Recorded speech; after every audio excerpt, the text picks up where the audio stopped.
اللہ الرحمن الرحیم نحمده ونصلی علی رسوله الکریم انا انزلناه فی لیلۃ القدر وما ادراک ما لیلۃ القدر۔ اللہ تعالیٰ کی عادت ہے کہ اللہ تعالیٰ اس دنیا کے نظام کو مساوات کی بنیاد پہ اللہ نے اس نظام کو نہیں چلایا۔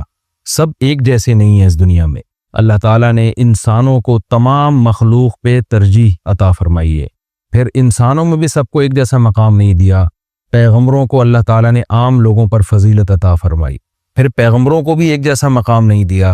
اللہ تعالیٰ نے پیغمبروں میں حضرت ابراہیم علیہ السلام، موسیٰ علیہ السلام، عیسیٰ علیہ السلام اور سید الانبیاء محمد صلی اللہ علیہ وسلم کو باقی پیغمبروں پر فضیلت عطا فرمائی۔ اور پھر ان چاروں کو بھی ایک جیسا مقام اللہ نے نہیں دیا۔ ان میں سب سے افضل مقام اللہ نے اپنے حبیب محمد صلی اللہ علیہ وسلم کو عطا فرمایا۔ تو جیسے اللہ تعالیٰ کی عادت ہے کہ انسانوں میں اللہ نے فرق رکھا، مخلوق میں فرق رکھا، تو اللہ تعالیٰ نے اسی طرح اس زمین کے خطوں میں فرق رکھا ہے۔ اس زمین میں سارے خطے ایک جیسے نہیں ہیں۔ مسجد کو اللہ نے عام جگہوں پر فضیلت دی، پھر مسجدوں میں مسجد اقصی، مسجد نبوی اور مسجد حرام کو اللہ نے باقی مسجدوں پر فضیلت دی، اور ان تین مسجدوں میں بھی اللہ نے سب سے زیادہ فضیلت مسجد حرام کو دی جہاں بیت اللہ ہے، اور اتنی بڑی فضیلت دی کہ مسجد حرام میں ایک نماز کا ثواب 1,00,000 نمازوں کے برابر قرار دیا گیا۔ اور علماء کہتے ہیں صرف نماز ہی نہیں ہے بلکہ ایک نیکی کا ثواب اللہ نے مسجد حرام میں 1,00,000 نیکیوں کے برابر رکھا ہے۔ تو اسی طرح اللہ تعالیٰ نے جو اوقات ہیں، وقت ہیں، ان کو بھی ایک جیسا نہیں رکھا۔ اللہ تعالیٰ نے ہفتے کے دنوں میں جمعے کے دن کو ان بقیہ 6 دنوں پر اللہ نے فضیلت عطا فرمائی ہے۔ پھر اللہ نے مہینوں میں تمام مہینوں پر رمضان المبارک کو فضیلت عطا فرمائی ہے۔ آپ رمضان میں جب کوئی نیکی کرتے ہیں تو پورے سال کی نیکی ایک طرف اور رمضان کی نیکی ایک طرف، کئی گنا اجر اس کا بڑھ جاتا ہے۔ اسی طرح سے اللہ رب العزت نے پورے رمضان کو بھی ایک جیسا نہیں رکھا، بلکہ اللہ نے رمضان کے آخری عشرے کو پچھلے 2 عشروں پہ اللہ نے فضیلت دی ہے کہ رمضان کے آخری عشرے میں عبادت کا ثواب بقیہ 2 عشروں سے زیادہ ہے۔ یہی وجہ ہے کہ آپ صلی اللہ علیہ وسلم رمضان کے آخری عشرے میں شد میزرہ، امی عائشہ رضی اللہ تعالیٰ عنہ فرماتی ہیں تہبند کس لیا کرتے تھے۔ یہ کنایہ ہے عبادت سے کہ بالکل پوری رات آپ صلی اللہ علیہ وسلم عبادت کیا کرتے تھے۔ اور کمال کی بات یہ ہے کہ رمضان کے آخری عشرے کی جو 10 راتیں ہیں یا 9 راتیں ہیں، ان میں بھی پھر اللہ نے 9 کو برابر نہیں قرار دیا، بلکہ ان میں ایک رات ایسی اللہ نے بنائی جو پورے رمضان کی تمام راتوں سے افضل اور پورے سال کی تمام راتوں سے افضل، اور اس کا نام بھی اللہ نے خود متعین کیا کہ اس کا نام ہے لیلۃ القدر۔ قدر کا مطلب مرتبے والی، قدر و منزلت والی، اونچے مقام والی رات۔ تو یہ اللہ کی عادت ہے کہ جیسے آپ دیکھتے ہیں کہ مختلف قسم کی کمپنیاں مختلف پیکیجز نکالتی ہیں اپنی پروڈکٹ کو سیل کرنے کے لیے، لوگوں کو فائدہ پہنچانے کے لیے، خود پیسے کمانے کے لیے۔ اللہ کو ہماری ضرورت نہیں ہے ہماری عبادت کی، اللہ کو اس بات کی ضرورت نہیں ہے کہ ہم اس کی عبادت کریں تو اس کو کوئی فائدہ ہوگا، لیکن اللہ ہمیں فائدہ پہنچانے کے لیے، ہمیں عبادت کی طرف لانے کے لیے، ہماری تربیت کے لیے کہ یہ کسی طرح کسی بہانے آ جائیں۔ جیسے دیکھیں مارکیٹوں میں سیل لگتی ہے نا، چیزیں سستی ہو جاتی ہیں، کمپنی کا تو اس میں اپنا مفاد ہوتا ہے، تو غریب سے غریب آدمی بھی اس سیل کی وجہ سے سستے میں وہ چیزیں خریدنا شروع کر دیتے ہیں۔ تو اللہ تعالیٰ کا تو کوئی مفاد نہیں ہے ہم سے، لیکن اللہ ہمیں فائدہ پہنچانے کے لیے مختلف قسم کے پیکیج دیتے ہیں کہ آؤ رمضان کا ایک پیکیج ہے جس میں گناہ گاروں کو توبہ کی توفیق ملتی ہے، پورے سال کچھ نہیں کیا تو کچھ رمضان میں کر لو، پورے سال مسجد میں عبادت کی توفیق نہیں ملی تو چلو عمرہ کی آج تمہیں توفیق ملی، مسجد حرام میں عبادت کر لو، یہاں تو میں 1 پر 1,00,000 تمہیں دوں گا۔ تو یہ جو اللہ کی طرف سے پیکیج ہمیں ملتے ہیں، یہ اللہ کے فائدے کے لیے نہیں، ہمارے فائدے کے لیے، کہ ہم جیسے نالائق شاید ثواب کا سن کے کہ بھئی ایک نیکی کا ثواب بہت زیادہ بڑھا چڑھا کر دیا جا رہا ہے، تو جیسے مارکیٹوں میں غریب آدمی بھی وہ اس جو ہے پیکیج کی وجہ سے خریداری کے لیے پہنچ جاتا ہے، تو اسی طرح جو بھی آخرت کی لالچ رکھنے والے لوگ ہیں، اگرچہ وہ گنہگار ہیں لیکن اس پیکیج سے فائدہ اٹھانے کا اللہ ان کو موقع دیتا ہے۔ پورے سال کچھ نہیں کیا تو اب آؤ، میری طرف سے سیل لگی ہوئی ہے، میری طرف سے ایک نیکی پہ لاکھوں نیکیاں دی جا رہی ہیں، آؤ میری طرف اور اس بہانے کچھ عبادت کر لو۔ تو عقل مند لوگ اللہ کی اس آفر سے فائدہ اٹھاتے ہیں، اللہ کی طرف سے پیش کردہ اس آفر سے اور اللہ کی اس رحمت سے فائدہ اٹھاتے ہیں۔ تو وہ رحمت کیا ہے؟ قرآن نے اس رحمت کو بیان کیا کہ یہ جو لیلۃ القدر کی رات ہے یہ اللہ کی طرف سے اتنا بہترین پیکیج ہے کہ قرآن خود اس کا تذکرہ کرتا ہے، لیلۃ القدر خیر من الف شہر۔ فرمایا کہ اللہ کہہ رہا ہے کہ کسی نے 1000 مہینے عبادت کی، جو تقریباً 83 سال بنتے ہیں، تو 83 سال کی عبادت کا اجر ایک طرف اور اس ایک رات کی عبادت کا اجر ایک طرف۔ آپ بتائیے کتنا بہترین اللہ کی طرف سے یہ اللہ کی رحمت کا معاملہ ہے، اور اللہ کی طرف سے یہ کتنا بہترین پیکیج ہے، تو اتنا زیادہ اس میں ثواب۔ اور اللہ نے بتایا کہ ایسی برکت والی رات ہے، 2 جگہ قرآن نے اس کا تذکرہ کیا، انا انزلناہ فی لیلۃ مبارکہ، کہ ہم نے اس رات میں قرآن کو نازل کیا اور یہ برکت والی رات ہے۔ ایک جگہ قرآن کہہ رہا ہے برکت والی رات، ایک جگہ قرآن کہہ رہا ہے قدر و منزلت والی رات، اور دونوں جگہ قرآن کہہ رہا ہے کہ ہم نے اس رات کو کی سلیکشن کی ہے قرآن کو نازل کرنے کے لیے۔ تو ایک فضیلت تو اس رات کی یہ ہے کہ اس میں عبادت کا اجر ہزاروں گنا بڑھ جاتا ہے۔ آپ 83 سال مسلسل عبادت کرتے رہیں اور اس ایک رات میں آپ عبادت کریں تو اللہ کی رحمت ہے کہ اس ایک رات کی عبادت کا ثواب 83 سال کی عبادت کے برابر ہو جائے گا۔ تو بہت ہی محرومی کی بات ہے کہ کوئی شخص اس رات کو سوتے میں گزار دے۔ اور علماء نے یہ بیان کیا ہے کہ جو بھی فضیلت والے دن یا فضیلت والی راتیں ہوتی ہیں ان میں جیسے عبادت کا ثواب بڑھ جاتا ہے، گناہ کا عذاب بھی اسی حساب سے کئی گنا بڑھ جاتا ہے۔ جیسے مسجد حرام کے بارے میں حدیث میں آتا ہے کہ ایک نماز 1,00,000 کے برابر، لیکن قرآن کیا کہتا ہے وَمَن يُرِدْ فِيهِ بِإِلْحَادٍ بِظُلْمٍ نُذِقْهُ مِنْ عَذَابِ السَّعِيرِ۔ مسجد حرام میں ظلم اور گناہ کا کوئی بھی معصیت جو ہے گناہ ہے اس کا عذاب بھی کئی گنا بڑھ جاتا ہے۔ اس لیے علماء کہتے ہیں کہ مسجد حرام میں ایک جرم وہ 1,00,000 جرموں کے برابر ہے، مسجد حرام میں ایک چوری 1,00,000 چوریوں کے برابر ہے، مسجد حرام میں ایک جھوٹ 1,00,000 دفعہ جھوٹ بولنے کے برابر ہے۔ وہ صرف نیکی کا ثواب نہیں بڑھتا، گناہ کا عذاب بھی بڑھ جاتا ہے۔ اسی طرح علماء کہتے ہیں کہ رمضان میں جیسے نیکی کا ثواب کئی گنا بڑھتا ہے، گناہ کا عذاب بھی کئی گنا بڑھتا ہے۔ جیسے مسجد میں نیکی کا ثواب بڑھ گیا، مسجد میں اگر آپ جرم کرتے ہیں گناہ کرتے ہیں تو عذاب بھی بڑھے گا کہ اللہ کے گھر میں تم غلط کیسے کر رہے ہو۔ تو اسی طرح یاد رکھیے کہ لیلۃ القدر میں 3 قسم کے لوگ ہیں۔ ایک تو وہ لوگ جو عبادت کر کے اس رات کو قیمتی بناتے ہیں اور 83 سال کی عبادت اپنے کھاتے میں اپنے اعمال نامے میں ڈال لیتے ہیں۔ ایک وہ لوگ ہیں جو محروم ہوتے ہیں، پوری رات سوتے رہتے ہیں، لیکن وہ بھی خوش قسمت ہیں کہ چلو عشاء کی نماز جماعت سے پڑھی، فجر کی جماعت سے پڑھی، کسی درجے میں ان کو بھی ثواب مل گیا، تراویح کی کچھ رکعتیں پڑھ لیں جتنی اللہ نے توفیق دی۔ یہ وہ لوگ ہیں جنہوں نے اس رات کو بہت حد تک ضائع کر دیا، لیکن خسارے والا کام انہوں نے نہیں کیا۔ خسارے والے وہ لوگ ہیں جو اس رات میں بھی گناہ نہیں چھوڑتے، ڈرامے دیکھ رہے ہیں، فلمیں دیکھ رہے ہیں، غیبتیں کر رہے ہیں اور عشاء کی نماز جماعت سے نہیں پڑھ رہے، گناہ کر رہے ہیں، فجر کی نماز جماعت سے نہیں پڑھ رہے، تو یہ بدبخت لوگ ہیں۔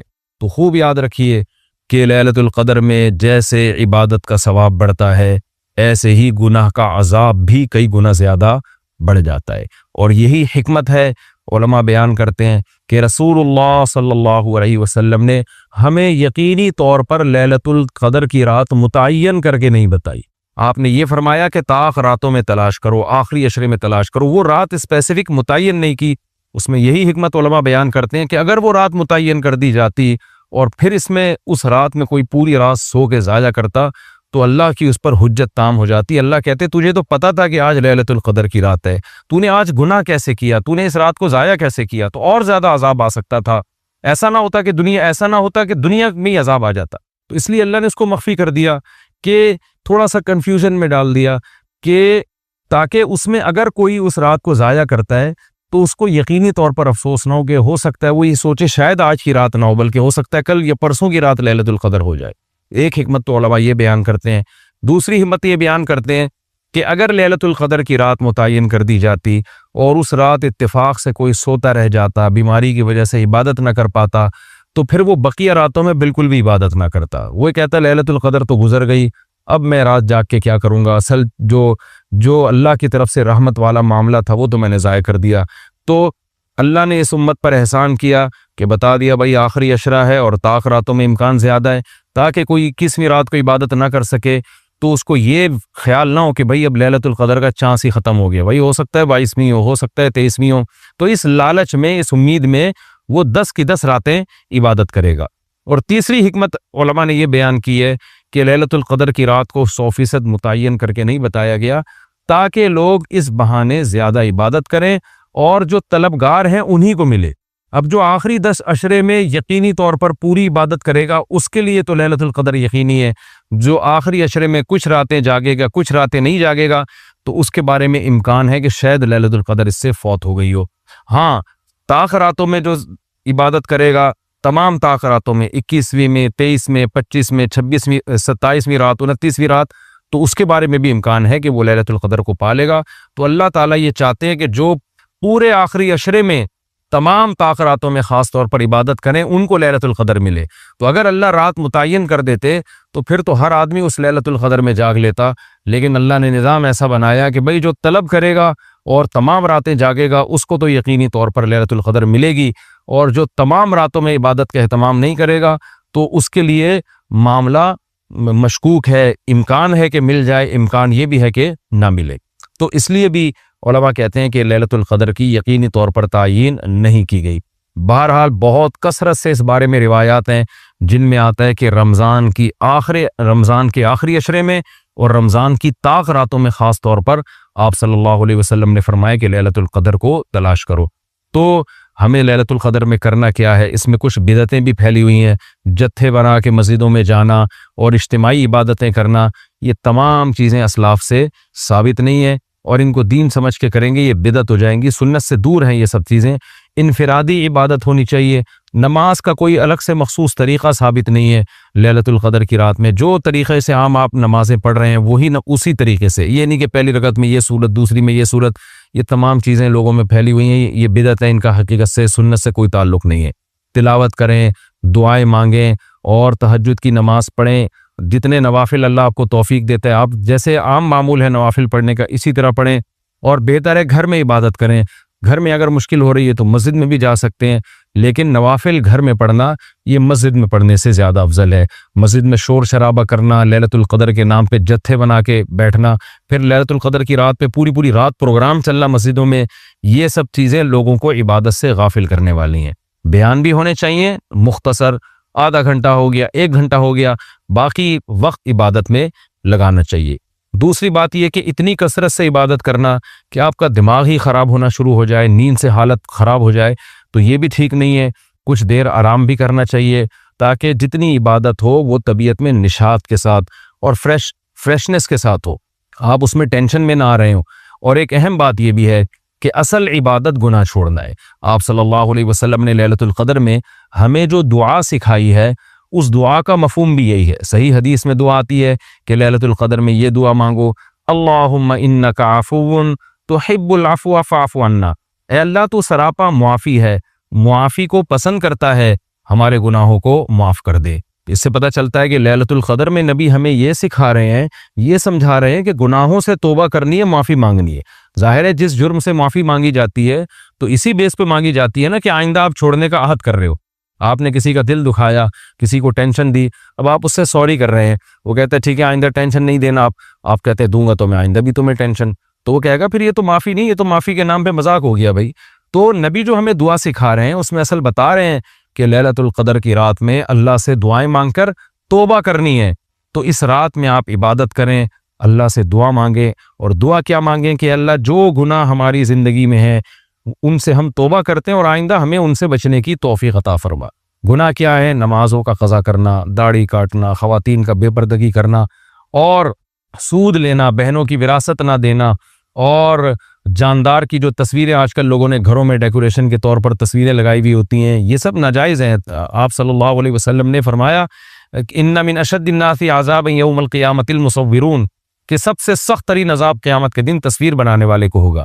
ڈیجیٹل کیمرے کی تصویر میں تو بہت اچھا خاصا علماء کا اختلاف ہے کہ ہماری رائے یہ کہ تصویر میں داخل نہیں ہے، لیکن جو پرنٹڈ تصویر ہوتی ہے اور کسی شرعی عذر کے بغیر ہو، ایک تصویر کسی ضرورت سے ہوتی ہے، بلا وجہ شو بازیوں کے لیے اپنے باپ داداؤں کی تصویریں دیواروں پہ سجانا، یہ فیشن ہمارے یہاں بنتا چلا جا رہا ہے۔ اور جو بت بنے ہوئے ہوتے ہیں تصویر کے نام پہ، وہ بھی اسلام میں حرام ہے۔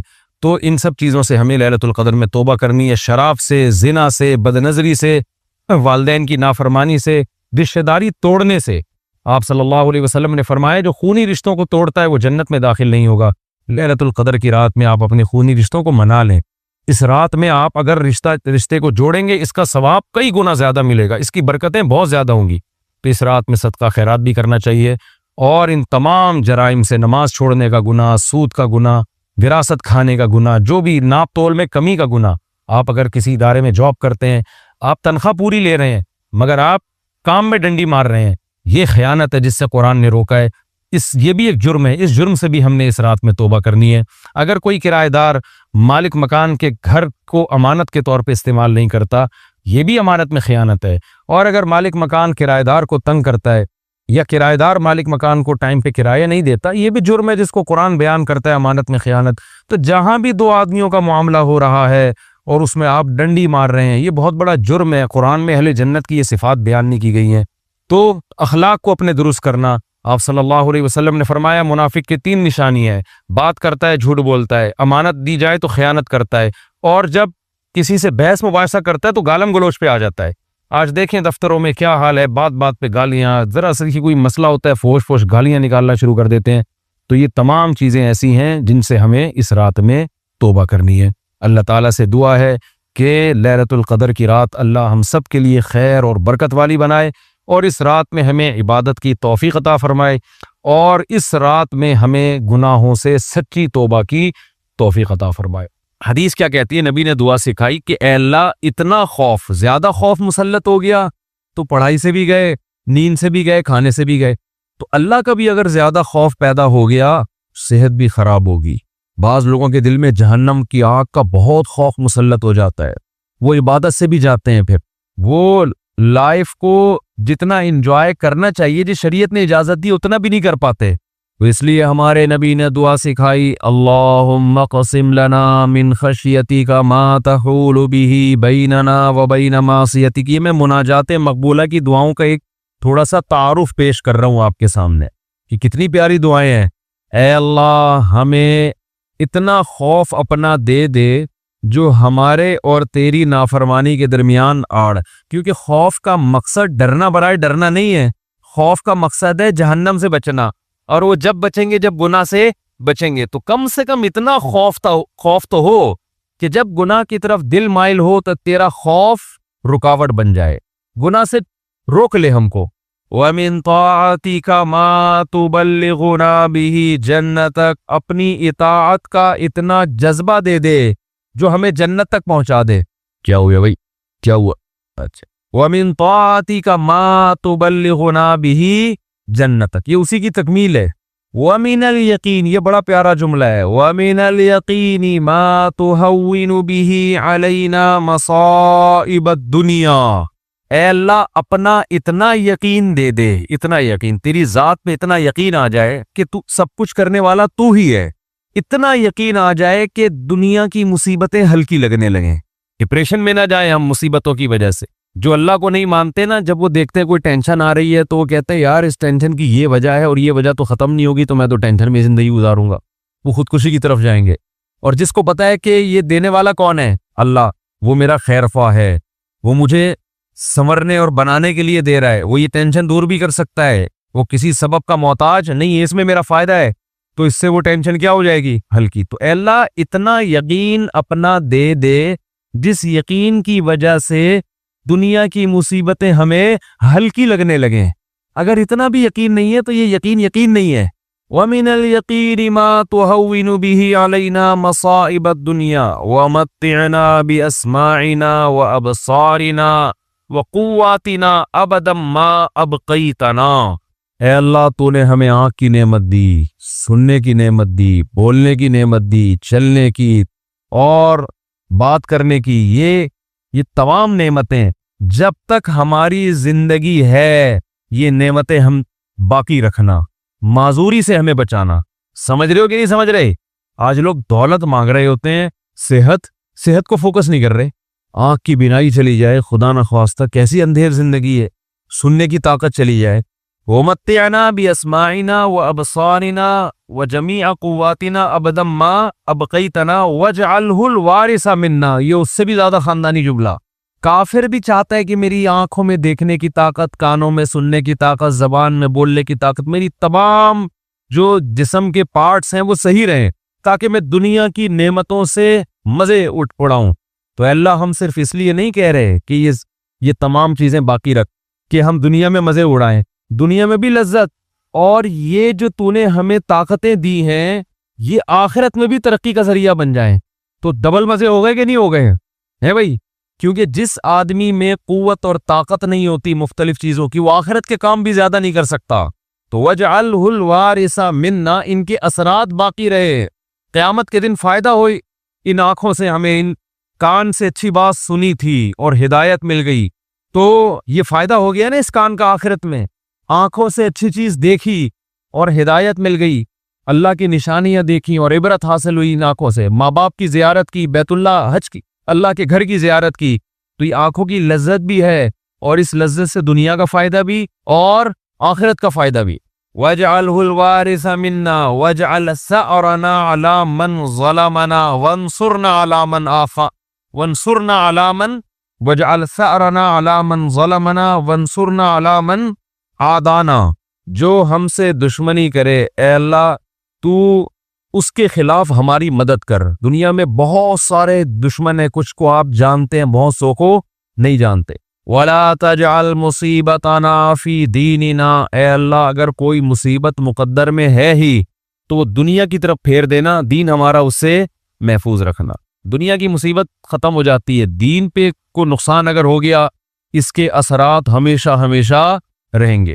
وَلَا تَجْعَلْ مُصِيبَتَنَا فِي دِينِنَا وَلَا تَجْعَلِ الدُّنْيَا أَكْبَرَ هَمِّنَا. یہ جب مانگا کرے نا خوب شوق سے، اس کا مفہوم سوچ سوچ کے، اے اللہ دنیا ہمارا بڑا غم نہ بنا دینا کہ ہماری بڑی چاہت ہی کیا ہو. آج آپ دیکھیں، آپ کسی پوچھے تجھے دنیا میں سب سے بڑی ٹینشن کیا ہو گیا؟ بزنس. تیرا سب سے بڑا مسئلہ کیا ہے؟ صحت. تیرا سب سے بڑا مسئلہ کیا ہے؟ بیوی ٹھیک ہو جائے. تیرا سب سے بڑا مسئلہ کیا ہے جو تو چاہتا ہے؟ یار میرا سب سے بڑا مسئلہ ہے میری شادی ہو جائے. تیرا سب سے بڑا مسئلہ کیا ہے؟ یار ابا ٹھیک ہو جائیں. تیرا سب سے بڑا مسئلہ کیا ہے؟ یار میرے بال نہیں ہے سر پہ، میں سارا دن اسی کوشش میں لگا رہتا ہوں سر پہ بال نکل آئیں. بھائی تیرا سب سے بڑا مسئلہ کیا ہے؟ بھائی مجھے اللہ نہ کرے کینسر ہے، میرا سب سے بڑا مسئلہ اس وقت یہ بن چکا ہے میرا کینسر کسی طرح سے ٹھیک ہو جائے. بھائی تیرا سب سے بڑا مسئلہ کیا ہے؟ یہ لوگوں کی آپ سروے کریں تو یہی ہوگا نا. سمجھ میں آ رہی ہے بات؟ اکبر ہمینا کا مطلب سب سے بڑا مسئلہ، سب سے بڑی ٹینشن. بھائی تیرا سب سے بڑا مسئلہ کہ یار میرے بچے میرے خوابوں میں نہیں ہیں، میری سب سے بڑی خواہش ہے میرے بچے انسان کے بچے بن جائیں. بھائی تیرا سب سے بڑا مسئلہ کیا ہے؟ بھائی اس کا سب سے بڑا مسئلہ اس کو خدا نخواستہ فالج ہوا ہوا ہے، اس کی بھی سب سے بڑی کوشش یہی کہ فالج ٹھیک ہو جائے اس کا. نبی دعا سکھا رہے ہیں یہ کبھی بھی ہمیشہ اللہ سے پناہ مانگو، اے اللہ یہ چیزیں میرے مسئلے تو رہیں، سب سے بڑے مسئلے نہ رہیں، سب سے بڑا مسئلہ ایک ہی ہو آخرت. بھائی یہ مسئلہ ختم ہو گیا، کوئی دوسرا مسئلہ آ جائے گا آپ کے ساتھ. کیا خیال ہے؟ ادھر میری طرف دیکھیں، ادھر کیوں دیکھ رہے ہیں؟ ابھی آپ کا سب سے بڑا مسئلہ ہے میرا بیان سنیں آپ بیٹھے. اچھا مجھے کچھ اس وجہ سے دیکھ رہے تھے آپ مجھے. اچھا ٹھیک ہے میں دے دیں، اس میں دیتا ہوں دعا میں. 4 لاکھ روپے جمع ہوا ہے، ابھی جمع کرنا ہے 25-30 لاکھ کے لیے تھوڑی سی. اچھا میں جمعے کی نماز کے بعد دیتا. تو سب سے بڑا مسئلہ جو میرا اور آپ کا ہو تو حدیث میں آتا ہے کہ اللہ سے دعا مانگو لا تجعل الدنیا اکبر ہمنا، اے اللہ یہ دنیا کے جو بکھیڑے اور مسائل ہیں یہ ہمارا سب سے بڑا مسئلہ نہ ہو. سب سے بڑا مسئلہ ہمارا ایک ہو، بھائی کینسر ٹھیک ہو یا نہ ہو، آخرت صحیح ہو جائے. ہم نے ایسے علماء کو دیکھا ہے موت کے وقت شفا کی زیادہ فکر نہیں ہے ان کو کہ میں ٹھیک ہو جاؤں، فکر یہ ہے کہ بھلے مر جاؤں لیکن مغفرت ہو جائے آخرت میں. ہمارے ایک استاذ تھے 45-50 سال بمشکل ان کی عمر ہوگی، بیمار ہو گئے بہت سخت. تو میں جب بھی ان سے ملنے کے لیے جاتا ان کی عیادت کے لیے، عام طور پہ جب آپ بیمار کی عیادت کے لیے ملے تو بس وہ ایک ہی چیز کر رہا ہوگا، یار میں ٹھیک ہو جاؤں، بس میں ٹھیک ہو جاؤں، بس میں ٹھیک ہو جاؤں، فلاں ڈاکٹر. وہ اس کے علاوہ اس کی کوئی چاہت نہیں ہوتی. ہم جب ان سے ملنے کے لیے گئے تو بڑی شدید تکلیف میں، نلکیاں لگی ہوئی ہیں، ڈرپ چڑھ رہی ہے، بہت کمزور ہو گئے. ہم نے کہا کیسی طبیعت ہے؟ کہہ رہے طبیعت ٹھیک نہیں ہے، دعا کرو اللہ مجھے شفا دے دے. پھر تھوڑی دیر میں کہنے لگے بس دعا کرو اللہ مجھ سے آخرت میں حساب نہ لے. ہر تھوڑی دیر کے بعد بھئی اگر میری زندگی ختم ہو رہی ہے تو بس دعا کرو اللہ مجھ سے آخرت میں حساب نہ لے. دنیا دار آدمی کہتا ہے بس ختم ہو رہی ہے تو نہیں، ختم نہیں ہو، بس یہ دعا کرو، یہ میں مرنا نہیں چاہتا بھائی میں کسی بھی قیمت پہ. وہ اللہ سے مانگ بھی رہے کہ شفا، ہم اللہ کے بندے ہیں، ہم نے اللہ کے سامنے یہ تھوڑی کہنا ہے کہ اللہ تیری مرضی ٹھیک کرتا ہے تو کر دے، نہیں تو نہیں، یہ نہیں، ہم نے تو دعا تو یہ مانگنی ہے اللہ ہم کمزور ہے ٹھیک کر دے. بڑا مسئلہ اس سے بھی بڑا ہے ایک، وہ کیا ہے؟ آخرت. کمپیئر ہے، کمپیریٹیو ڈگری ہے. اگر کوئی مسئلہ آپ کا سب سے بڑا ہے تو آخرت اس سے بھی بڑا مسئلہ ہونا چاہیے. اگر آپ کا مسئلہ آپ کی بیگم ہے تو آخرت اس سے بھی بڑا مسئلہ ہونا چاہیے. اکبر ہمنا، سب سے بڑا مسئلہ میرا اور آپ کا کیا ہونا چاہیے؟ اللہ. اب یہ ہم کبھی بیان میں سن لیتے ہیں، لیکن جب آپ پراپر یہ دعائیں مانگتے رہیں گے، اے اللہ میرا سب سے بڑا مسئلہ دنیا نہ ہو، تو دل پہ اثر ہوگا کہ نہیں ہوگا؟ اس کا استحضار ہوگا کہ نہیں ہوگا کہ میں تو اللہ سے بار بار یہی مانگتا ہوں کہ میرا سب سے بڑا مسئلہ دنیا نہ ہو، اور آج میں نے سب سے بڑا مسئلہ اس کو بنایا ہوا ہے. وَلَا تَجْعَلِ الدُّنْيَا أَكْبَرَ هَمِّنَا وَلَا مَبْلَغَ عِلْمِنَا. میری نالج کی انتہا بھی دنیا نہ ہو. آپ کی نالج گھوم پھر کے کس کی طرف آتی ہے؟ دنیا کی طرف. تو اس کا بھی وہی مفہوم ہے جو پہلے والے جملے کا مفہوم ہے. وَلَا مَبْلَغَ عِلْمِنَا وَلَا غَایَةَ رَغْبَتِنَا وَلَا تُسَلِّطْ عَلَيْنَا مَن لَا يَرْحَمُنَا. اے اللہ کوئی ایسا شخص ہم پہ مسلط نہ کر جو ہم پہ رحم نہ کرے. ہر آدمی کے اوپر کوئی نہ کوئی ہوتا ہے. آپ گھر کے سربراہ ہیں تو عورت کے اوپر آپ مسلط ہیں، وہ یہ دعا مانگ سکتی ہے. آپ دفتر میں جاتے ہیں تو آپ کا باس آپ پہ مسلط، علاقے کا ناظم آپ پہ مسلط، صدر وزیر اعظم آپ پہ مسلط. تو اللہ جو بھی ہمارے بڑے ہیں ان کی طبیعت میں رحم کا جذبہ رکھ. وَلَا تُسَلِّطْ عَلَيْنَا مَن لَا يَرْحَمُنَا وَلَا لا تجعل الدنیا اکبر ہمنا ولا مبلغ علمنا ولا غایت رغبتنا ولا تسلط علینا من لا یرحمنا. یہاں تک دعا ہے یہ، اور بہت ساری دعائیں. اللہم اجعل حبک احب الاشیاء الی. اے اللہ میں دنیا میں جتنی چیزوں سے محبت کرتا ہوں، میں نہیں کہہ رہا کہ وہ محبت ختم کر دے، اپنی محبت ان تمام چیزوں پہ غالب کر دے. سب سے محبت ہو، لیکن جہاں تیری محبت اور مخلوق کی محبت میں ٹکراؤ ہو وہاں غالب کون ہو؟ تیری محبت. کیا مطلب؟ کبھی کسی کو خوش کرنے کے لیے تجھے ناراض کرنا پڑے تو اس کو ناراض کر دوں، تجھے ناراض نہ کروں. جس سے زیادہ محبت ہوتی ہے اس کے لیے چھوٹے محبوب کو انسان ناراض کر دیتا ہے، چھوٹے کے لیے بڑے محبوب کو انسان ناراض نہیں کرتا. یہ نہیں ہوتا. وَاجْعَلْ خَوْفَكَ أَخْوَفَ الْأَشْيَاءِ إِلَيَّ. اے اللہ دنیا میں بہت ساری چیزیں ایسی جن سے انسان خوف زدہ ہوتا ہے اور ہونا چاہیے. تو میں یہ نہیں کہتا چیزوں کا خوف ہی ختم کر دے، لیکن اپنے خوف کو ان تمام خوفوں پہ غالب کر دے. اپنے خوف کو ان تمام خوفوں پہ، جہاں تیری نافرمانی ہو وہاں کسی سے نہ ڈروں میں. جو اکھاڑنا ہے اکھاڑ لو بھائی، نماز نہیں چھوڑ سکتا میں. ہوتا ہے نا، باس کہہ رہا ہوتا ہے آپ کو اجازت نہیں ہے نماز پڑھنے کی، بھائی آپ نے جو اکھاڑنا ہے اکھاڑ لو. ہمارے ایک رشتے دار تھے کیا ہیں، اللہ ان کی عمر میں برکت دے، شپ پہ تھے کیپٹن.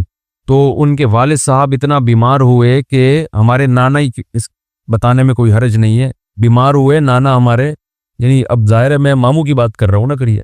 تو بیمار ہو گئے وہ، ان کو اطلاع دی گئی شپ پہ کہ آپ کے والد صاحب بستر مرگ پر ہیں، بس اب دنیا سے جانے والے ہیں. انہوں نے کمپنی کو کہا کہ میرے والد صاحب کی طبیعت بہت خراب ہے، میں اس آخری وقت میں اپنے باپ کے ساتھ ہونا چاہتا ہوں. وہ بتا رہے تھے خود. کمپنی نے کہا کہ چھٹی نہیں ہے آپ کو. انہوں نے کہا ایسی کی تیسی، صحیح پکڑو، چھٹی دینی ہے تمیز سے دو، نہیں دینی ہے تو میں چھوڑ کے جاؤ. یہ کیسے ہو سکتا ہے؟ میرا باپ دنیا سے جا رہا ہے اور میں یہاں کمپنی کے لیے بیٹھا رہوں یہاں پہ. کمپنی بعد میں ہے، باپ کون ہے؟ پہلے ہے. تو خیر وہ دے دی ان کو تمیز سے چھٹی. انہوں نے تھوڑی بدماشی بھی کرنی پڑتی ہے، بھائی چھٹی دو مجھے، نہیں تو رکھو کسی دوسرے بندے کو، میرا ہیڈک نہیں ہے. غیرت ختم نا، مارکیٹ میں غیرت ہی نہیں ہے. تو باپ ماں یہ رشتے ایسے تھوڑی ہے کہ آپ کمپنی باس چھٹی دے دیں گے تو چلے جاؤں گا، نہیں تو سر میں مجبور ہوں. بھائی تمہارے باپ کو بھی چھٹی دینی پڑے گی.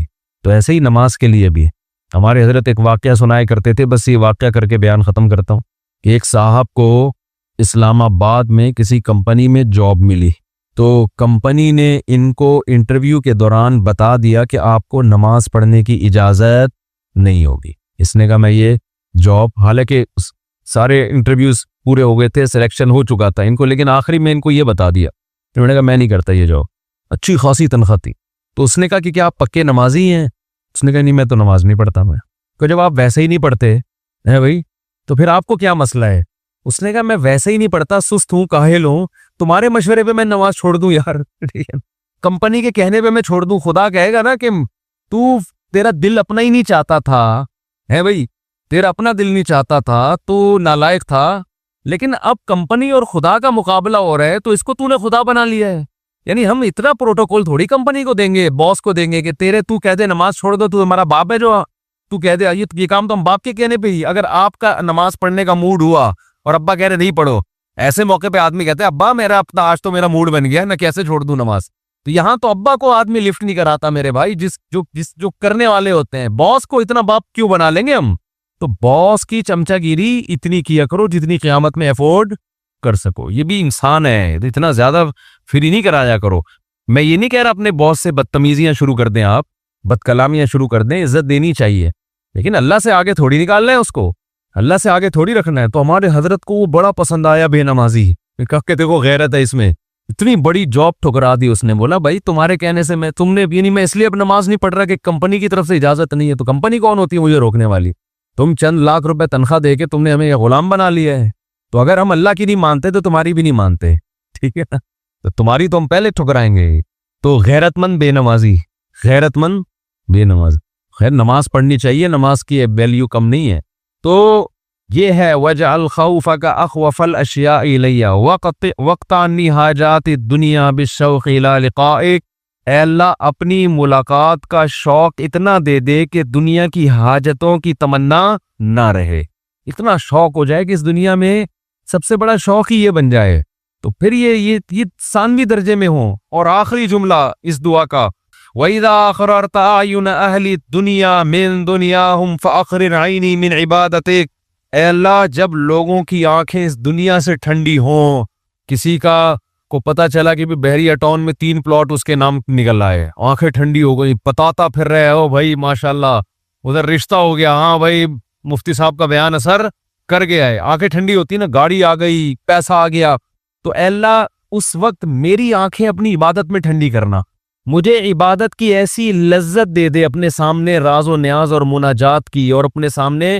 دعا مانگنا اور نماز پڑھنا اور تیری تلاوت کرنا اور تیری عبادت کرنا، تیرے سے تعلق ایسا ہو جائے کہ میری آنکھیں دنیا سے ٹھنڈی نہ ہو، مجھے مزہ کس میں آئے؟ تجھ سے راز و نیاز کرنے میں۔ یہاں بھی یہ نہیں کہا جا رہا مجھے دنیا نہیں دینا، مجھے پلاٹ نہیں چاہیے، مجھے گاڑی نہیں چاہیے بھائی، کون مستغنی تھوڑی ہے ہم اللہ سے، سب کچھ چاہیے، لیکن جو لذت ہو نا، لذت وہ ان چیزوں میں نہیں ہو، ان ٹکڑوں میں، کھلونوں میں، لذت کس میں ہو؟ آخرت میں، تجھ سے تعلق میں۔ تو وہ خرید لیں مناجات مقبولہ، کیونکہ دعائیں تو بہت ہیں نا، ہم کن دعاؤں پہ بیان کرتے ہیں، تو ایک دن ہفتے کو آپ نے جو اس میں لکھا ہوا ہے ہفتے کو یہ پڑھے اتوار کو، آسانی کے لیے، ترتیب کے لیے، تو اس سے پورا ہفتہ 1 دن 2 دن 3 دن 4 دن پھر پڑھتے رہیں گے تو وہ دعائیں آہستہ آہستہ آپ کو یاد ہونا شروع ہو جائے گی، پھر ایک دن آپ آٹو پے ہو جائیں گے، ٹھیک ہے نا؟ جیسے میں بعض چیزوں پہ آٹو پے ہو گیا ہوں، میں خود بخود منہ سے نکلنا شروع ہو جاتی ہیں، خود بخود کچھ چیزیں ہیں وہ پھر کبھی بیان میں بتاؤں گا انشاءاللہ، تو وہ آٹو پہ آ گیا ہوں میں، تو وہ خود بخود ہونا شروع، تو آپ کو دعائیں آہستہ آہستہ خود بخود یاد، اور آپ کو محسوس ہوگا آپ کے دل کی کیفیت آہستہ آہستہ چینج ہو رہی ہے۔ اللہ تعالیٰ سمجھنے کی، عمل کی توفیق عطا